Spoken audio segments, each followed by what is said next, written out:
વડોદરામાં અપહરણ અને દુષ્કર્મનો મામલો સામે આવ્યો છે। વડોદરાથી આ સમાચાર મળી રહ્યા છે। વડોદરામાં અપહરણ અને દુષ્કર્મનો જે મામલો સામે આવ્યો છે તેને લઈને આ સમાચાર સામે આવી રહ્યા છે। મકરપુરા વિસ્તારમાં સગીરાનું અપહરણ કરવામાં આવ્યું હતું।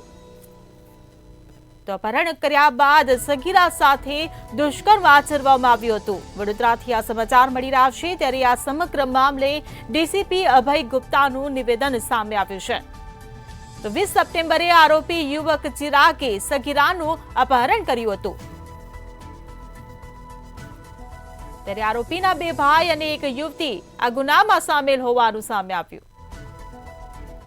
સપ્ટેમ્બર મહિનાની 20 તારીખના રોજ ભોગ બનનારને ચિરાગ નામના આરોપી દ્વારા એને પ્રેમજાળમાં ફસાવવામાં આવી અને લગ્ન કરવાની લાલચે એને પાવાગઢ ફરવા માટે લઈ ગયો અને ત્યાંથી પછી તેઓ લોકો ભાગી ચૂકેલા હતા।